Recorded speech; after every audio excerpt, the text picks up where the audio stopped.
आज हम लोग डिस्कस करने जा रहे हैं इस वीडियो में इलेक्ट्रिक सर्किट के बारे में, सर्किट डायग्राम क्या होता है और इसके बाद में थोड़ा सा ओम्स लॉ के बारे में आज डील करेंगे।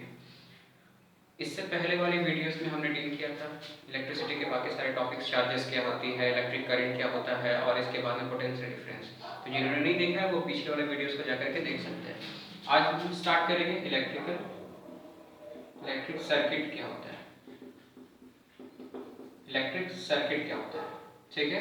इलेक्ट्रिक सर्किट क्या होता है, अभी जस्ट हम लोग बात किए थे इससे पहले इलेक्ट्रिक करंट फ्लो होता है, उसके लिए पोटेंशियल डिफरेंस नेसेसरी होता है।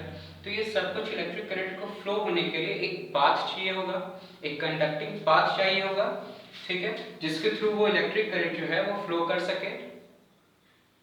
तो एक क्लोज्ड कंटिन्यूअस पाथ जिसके थ्रू इलेक्ट्रिक करंट हमारा फ्लो करता है, उस कंप्लीट को हम लोग इलेक्ट्रिक सर्किट के नाम से जानते हैं। क्लोज्ड मतलब क्या हो रहा है कि कहीं पे ब्रेक ना हो, उस पाथ में कहीं पे भी ब्रेक ना हो। अगर ब्रेक होगा तो वो करंट फ्लो होना बंद हो जाएगा। तो अ क्लोज्ड कंटिन्यूअस पाथ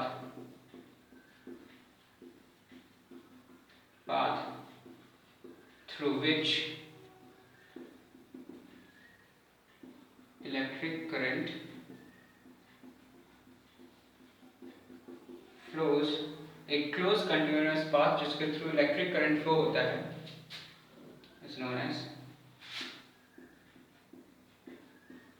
उसको हम लोग क्या करें, electric circuit is known as electric circuit. एक इलेक्ट्रिक सर्किट हमारा कंसिस्ट होता है एक कंडक्टिंग पाथ से जो कि वायर हो सकता है। इसके अलावा पोटेंशियल डिफरेंस का सोर्स होना चाहिए, रेजिस्टर्स होना चाहिए और भी अलग अलग कंपोनेंट्स हमारे इलेक्ट्रिक सर्किट का होता है, ठीक है। अब इलेक्ट्रिक सर्किट को क्या होता है कि अब हमको क्या करना है कि उसके लिए क्या करते हैं हम लोग, हर एक कंपोनेंट्स के लिए अलग अलग सिंबल्स का इस्तेमाल करते हैं, क्योंकि ये पॉसिबल नहीं है कि हर एक कंपोनेंट को हम ड्रॉ कर सके कॉपी पे या कहीं पर भी जहाँ रिक्वायर्ड हो। तो हम लोग क्या करते हैं कि इलेक्ट्रिक सर्किट के लिए हर एक अलग अलग कंपोनेंट्स के लिए सिंबल्स का इस्तेमाल करते हैं और फिर उस सिंबल की मदद से इलेक्ट्रिक सर्किट को ड्रॉ करते हैं, ठीक है, और जिसको हम लोग क्या करें, सर्किट डायग्राम। तो आगे हम लोग क्या देखने जा रहे हैं, सर्किट डायग्राम। सर्किट डायग्राम क्या होता है, the representation of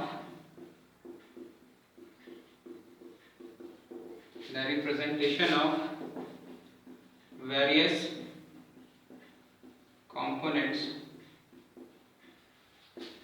of electric circuit by their respective symbols is known as circuit diagram। तो सर्किट डायग्राम क्या हो रहा है, representation of various components of electric circuit. हम क्या कर रहे हैं कि इलेक्ट्रिक सर्किट का जो अलग अलग कंपोनेंट्स हैं उसको उसके सिंबल्स की हेल्प से कंप्लीटली इलेक्ट्रिक सर्किट को रिप्रेजेंट करना क्या कहला रहा है, हमारा सर्किट डायग्राम कह रहे हैं, ठीक है। अब हम लोग इसके बाद देखने जा रहे हैं कि अलग अलग कंपोनेंट्स के लिए अलग अलग सिंबल्स जो होता है वो क्या होता है। तो देखते हैं कंपोनेंट्स, इधर सिंबल्स।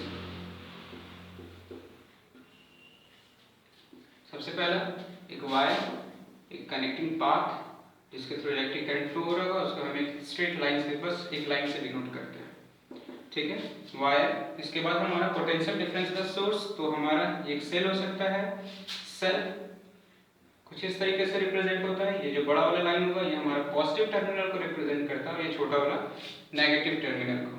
थर्ड बैटरी, ये बैटरी क्या होता है, combinations of cell is known as battery.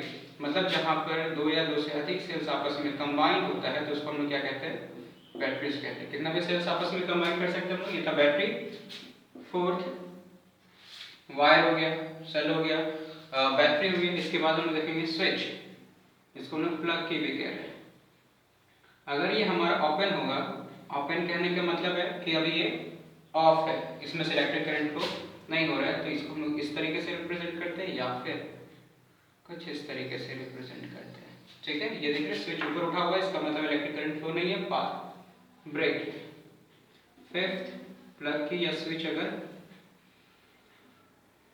Closed है, क्लोज्ड मतलब क्या हो रहा है, क्लोज्ड मतलब बंद है, इसका मतलब स्विच ऑन है, ठीक है, इससे इलेक्ट्रिक करंट फ्लो हो रहा है। इसमें क्या करेंगे, यहाँ पर डॉट दे देंगे या फिर यहाँ पर इस स्विच को नीचे कर देंगे, इसका मतलब क्या है कि कंप्लीटली कनेक्ट हो गया सर्किट और इसके बाद में इलेक्ट्रिक करंट फ्लो होना इसमें से स्टार्ट हो जाएगा, ठीक है। अब वायर अगर कनेक्ट है,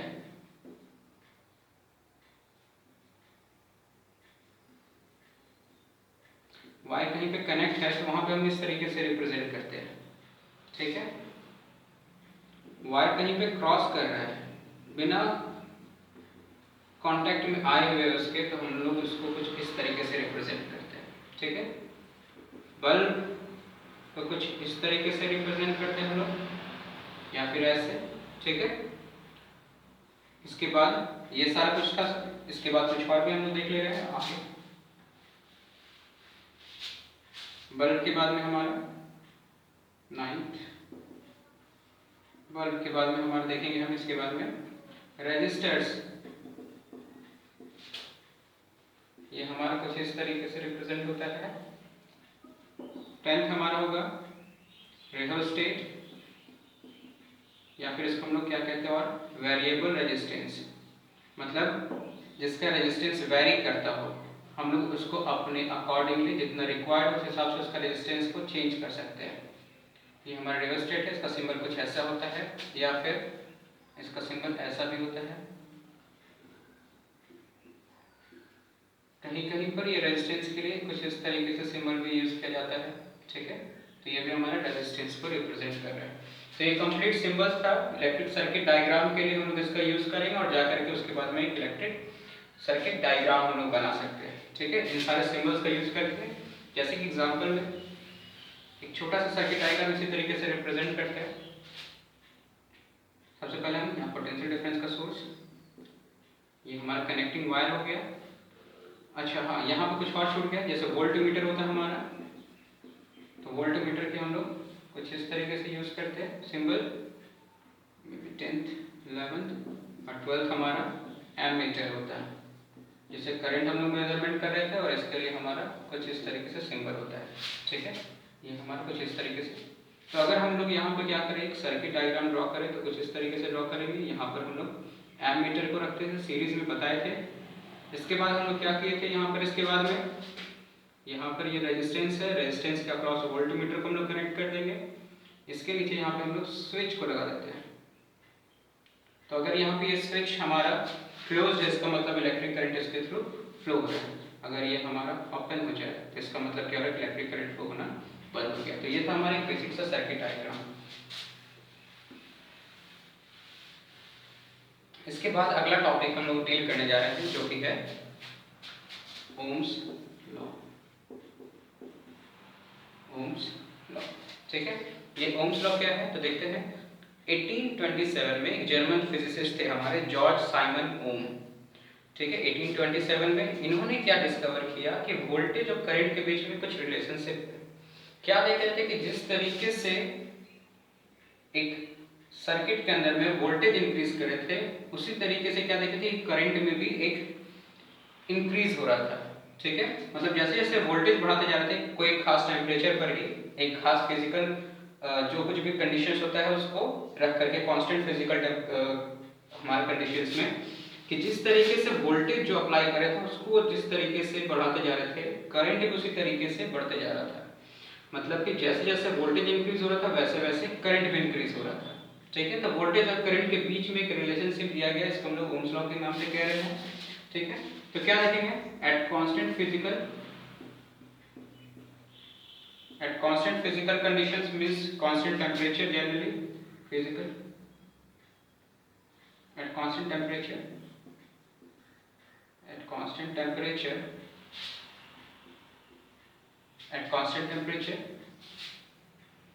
the flow of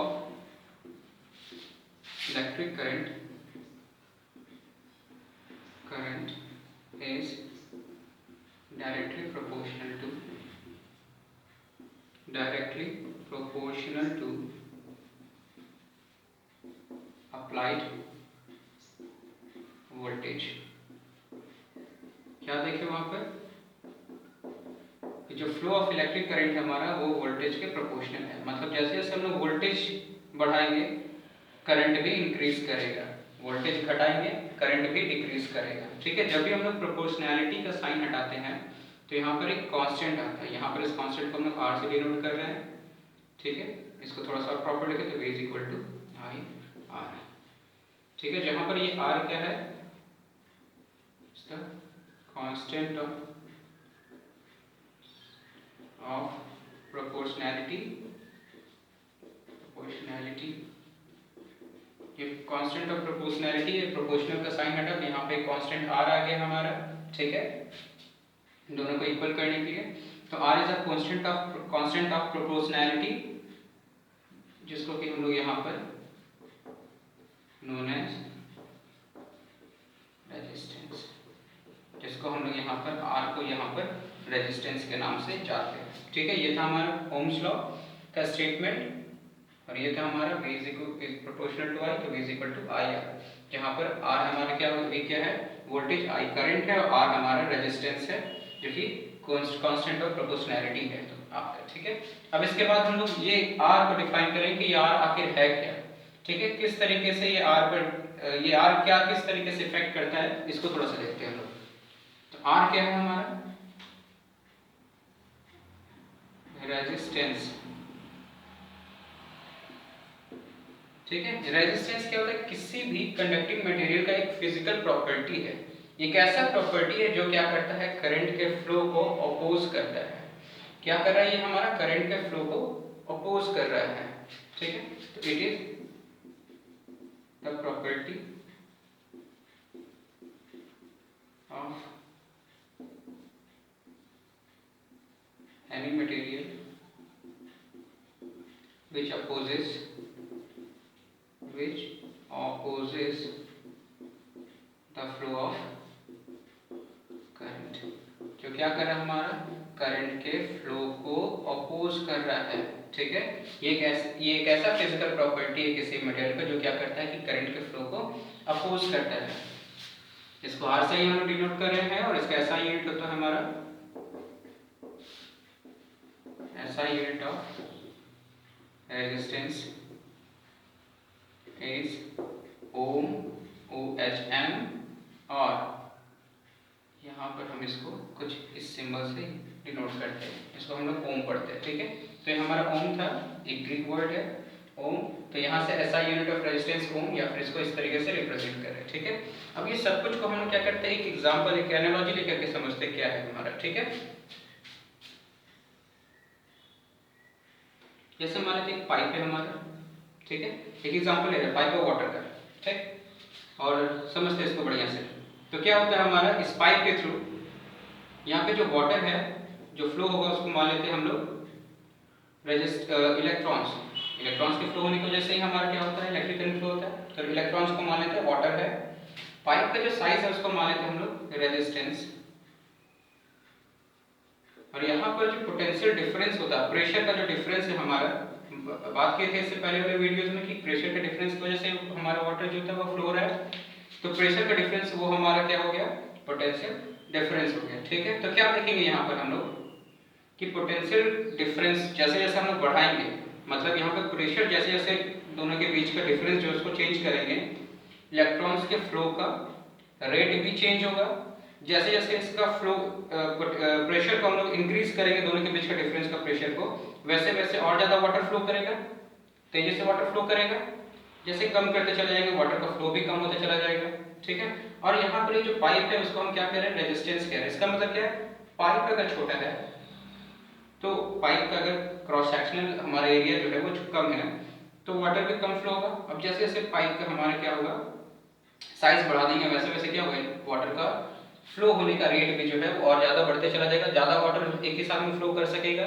तो वही रेजिस्टेंस होगी हमारा, जो क्या कर रहा है, वाटर के या फिर इलेक्ट्रॉन्स के फ्लो को अपोज कर रहा है। ठीक है, तो क्या कर रहा है कि पोटेंशियल डिफरेंस जैसे जैसे बढ़ा रहे हैं वैसे वैसे करंट का फ्लो भी बढ़ रहा है, और यहाँ पर एक फैक्टर रेजिस्टेंस आ गया जो क्या करता है कि वो जो इलेक्ट्रॉन का फ्लो है उसको वो अपोज करता है। ठीक है, इसको आज यहीं तक रहने देते हैं। इसके बाद हम लोग देखेंगे कि रेजिस्टेंस किस किस फैक्टर्स पर डिपेंड करता है। इसके बाद रेजिस्टिविटी टॉपिक को देखेंगे और भी। तो आज यहीं तक रख देते हैं। अब इसके बाद के सारे वीडियोस को देखने के लिए चैनल को सब्सक्राइब कर दें और बेल आइकन को प्रेस कर दें ताकि जो भी वीडियोस अपलोड किया जाए उसका नोटिफिकेशन आपके पास पहुंच जाए। ओके।